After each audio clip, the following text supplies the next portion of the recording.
brings the hand closer to him, it's not going to work and he might wiggle it around, might escape. That's why I pull the hand away from his body, creating more pressure on his shoulder. So look, see how he went at his toes? Here he has no pain. I move away his hand from his shoulder, there is much more pain. And he's much more willing and balance broken to go down. So pull the hand a little bit away from him to create more pressure and stress. Couple more times, let's try.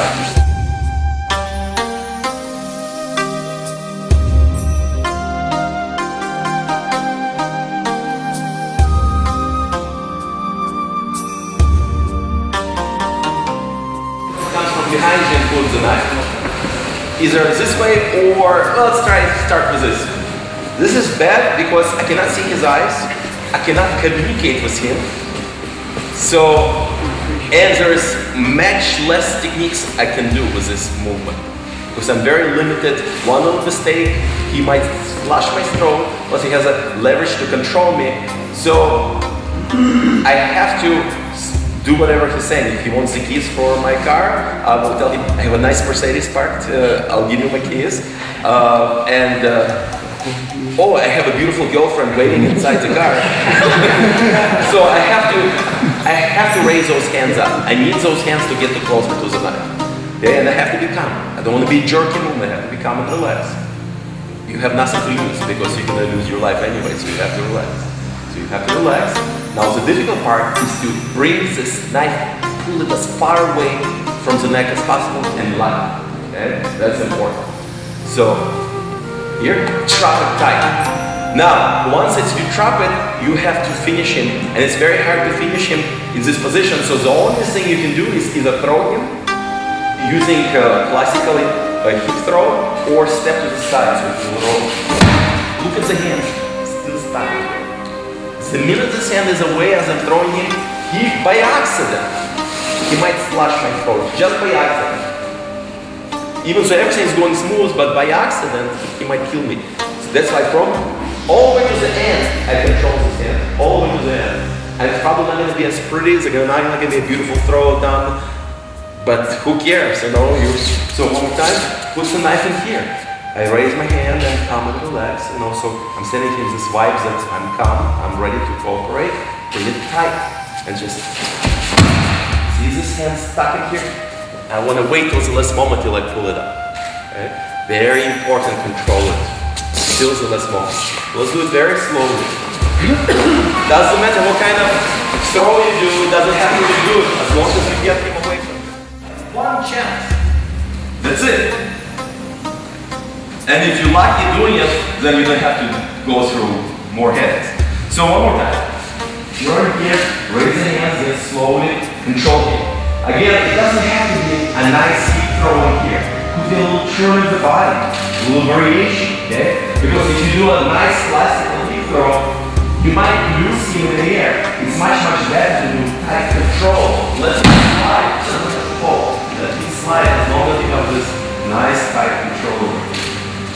Alright, now more difficult.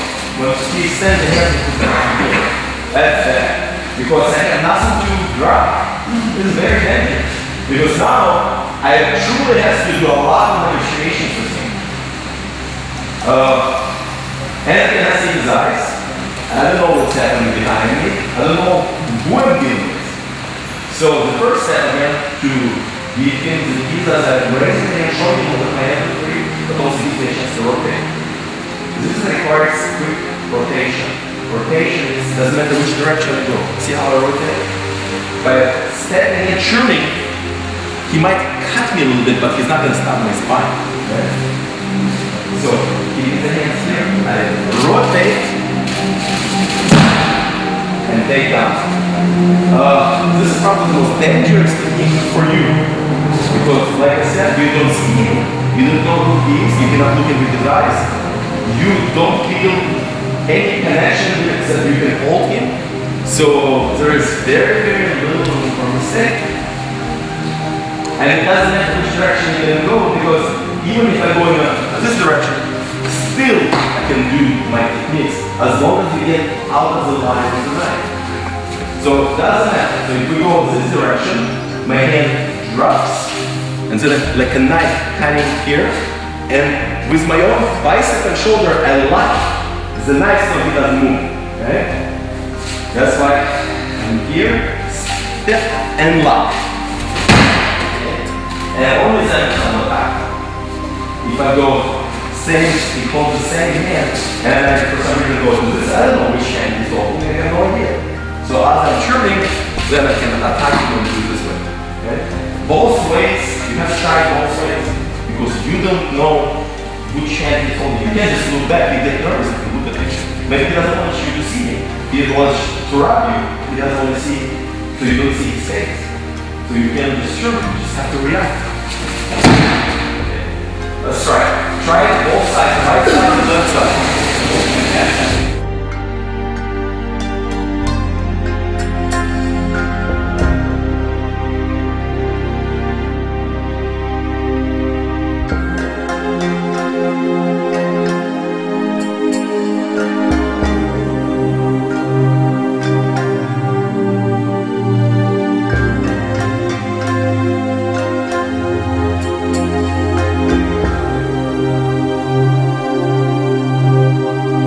Again, the more you practice with the defense against the knife, the more experience you have. But the question was, the person has a knife, when I turn this way, I don't have a chance to control the wrist. I can't just reach and I have to react immediately because my hand is already here. So with the knife, I'm going inside of his elbow, locking it, using my shoulder and bicep, driving his knife into his face. That's what I want. So I'm driving it, so this also distracts him a lot. So this hand is locked, this is locked, my bicep locking his wrist. I don't have time to reach, I just don't have time for that. That's why I'm using my body as a weapon, not just my hands, but my whole body is working. So I'm here, on my shoulder, trapping his hand. You see how reaching his knife goes into his face, and just quick thing. Okay, and then I fight it. If I go other direction, and I go this way, again I don't have time to reach to his wrist, so I have to trap his elbow, not shoulder, his elbow, so I can manipulate with a quick jerk to dislocate his elbow and take him to the ground. Everything is locked, using my own shoulder and bicep when I attack his wrist. See, my hands are too busy holding his elbow, so I have to improvise my body, so my body is pushing on his wrist. See how he's tapping? It's my shoulder and body pushing on his wrist. So you have to be so comfortable working with your body. So when you do jiu-jitsu, it's not just techniques you have to practice, you have to learn to control your body. That is it. Stretching, yukimi, rolling, falling, it all teaches you to control your body. So when you do your yukimis, for example, when you're warming up, it's not just you learning safety, how to fall, you're learning coordination and balance to control your body. The more you're in contact with your own body, the more you know how your body works and moves, the better you can execute your techniques. So just knowing the technique, not gonna stay.